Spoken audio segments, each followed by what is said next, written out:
शीशा भाग नंबर 12। दोस्तों, भाग नंबर 12 शुरू करने से पहले आप सभी दोस्तों से रिक्वेस्ट है, आप हमारे चैनल पे पहली बार कहानी सुन रहे हैं तो हमारे यूट्यूब चैनल को सब्सक्राइब जरूर कर लीजिएगा और ऑल बेल आइकन को जरूर दबा लीजिएगा ताकि आपको एक से बढ़ के एक कहानी सुनने के लिए मिलती रहे।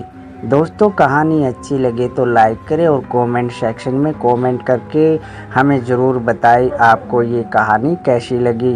अच्छी लगे तो अपने दोस्तों में शेयर भी करें। शुरू करते हैं भाग नंबर 12। सुनते रहिए हमारे साथ। पीहू आज खुद को बहुत हारा हुआ महसूस कर रही है और वहीं पर अकेली बैठी हुई रो रही है।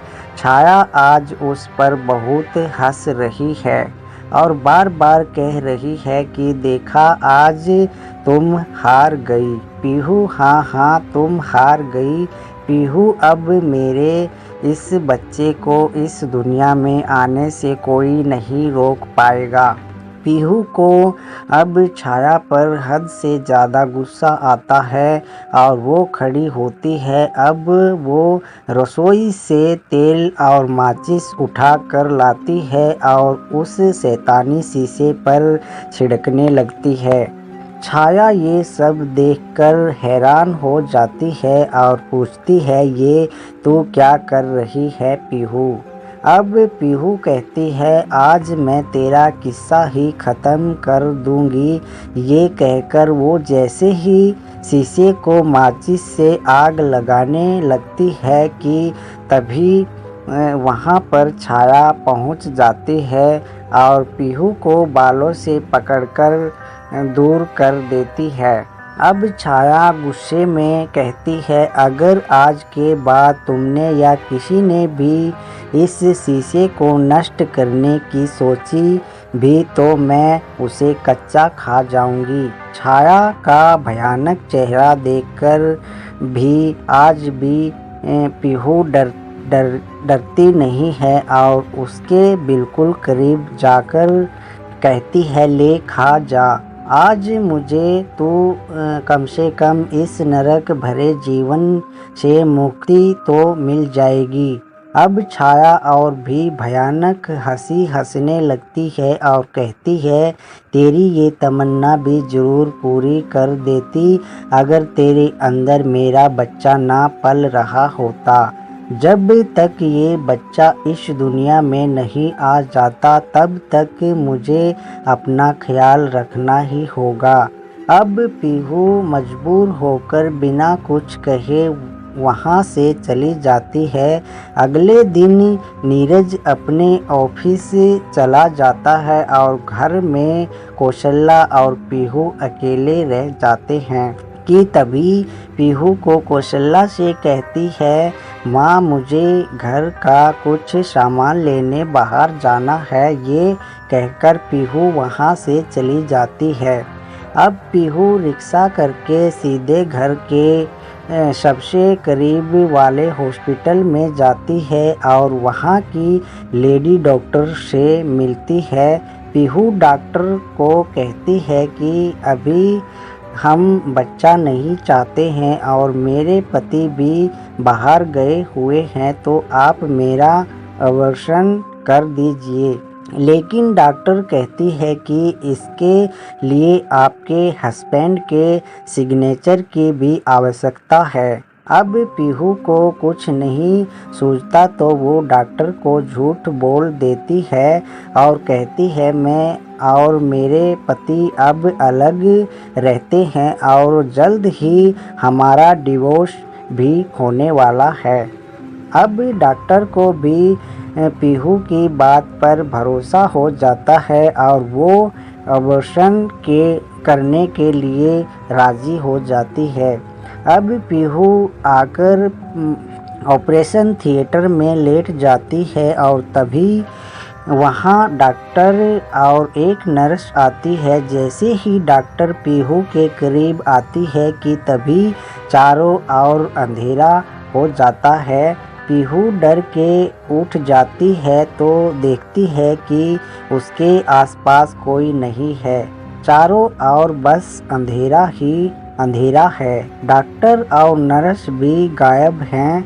अब पीहू वहाँ से हिम्मत करके उठती है और बाहर कॉरिडोर में आती है जहाँ पर और मरीज बैठे हुए थे। वो अब और भी ज़्यादा डर जाती है क्योंकि वहाँ पर कोई नहीं है।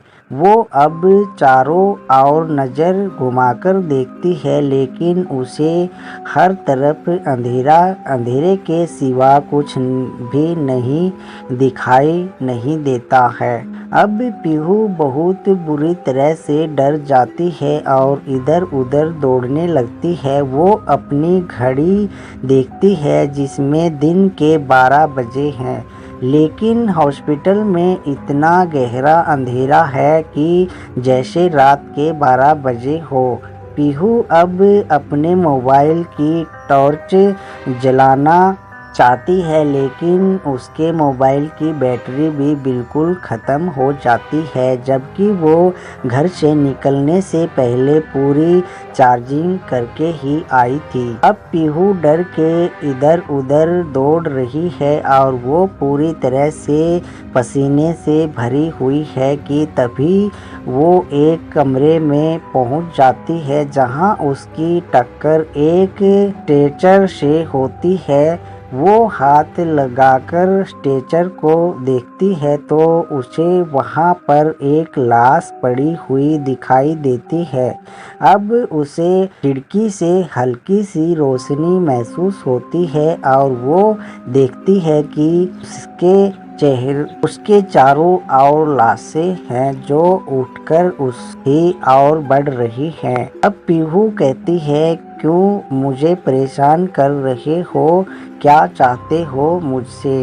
अब उसमें से एक लाश बोलती है, हमारे मालिक को जन्म दो। उसी की तरह अब सारी लाशें चिल्लाने लगती हैं, हमारे मालिक को जन्म दो, जन्म दो, जन्म दो। इसी तरह ये सारी आवाज़ें गूंजने लगती हैं और अब पीहू अपने कानों पर हाथ रख कर कहती है, बस करो, नहीं बर्दाश्त होती मुझसे तुम सबकी आवाज़ें, बस करो, ठीक है ना? नहीं करवाऊंगी मैं ये ऑपरेशन। पीहू के इतना बोलते ही सब कुछ शांत हो जाता है और अंधेरा फिर से रोशनी में बदल जाता है। पीहू देखती है वो डॉक्टर उसे नशे का इंजेक्शन देने ही वाली है कि तभी पीहू उठ जाती है और घबराकर वहाँ से उठकर चली जाती है। पीहू हॉस्पिटल से भागकर बाहर आ जाती है और सुकून की सांस लेती है। अब वो खुद को बहुत प्यासा और थका हुआ महसूस करती है। वो दूर खड़ी एक जूस की रेहड़ी देखती है और वहाँ जूस पीकर रिक्शा करके घर की ओर चल पड़ती है। दोस्तों, ये भाग हुआ पूरा। ये कहानी बहुत ही अच्छी और बहुत ही इंटरेस्टिंग है। दोस्तों, ये कहानी आपको अच्छी लगे और आप इस कहानी को पूरा सुनना चाहते हैं तो हमारे चैनल को सब्सक्राइब ज़रूर कर लीजिएगा और ऑल बेल आइकन को ज़रूर दबा लीजिएगा। आपको मेरे YouTube चैनल पे एक से एक बढ़कर डरावनी कहानी सुनने के लिए मिलती रहेंगी। दोस्तों, ये कहानी अच्छी लगी तो लाइक करें और कमेंट सेक्शन में कमेंट करके हमें ज़रूर बताएं आपको ये कहानी कैसी लगी और अपने दोस्तों में शेयर करें। मैं मिलता हूँ अगले भाग में, तब तक के लिए इस भाग को दब के कीजिए एंजॉय और अपनी सेहत का रखिए ख्याल। जय हिंद, वंदे मातरम।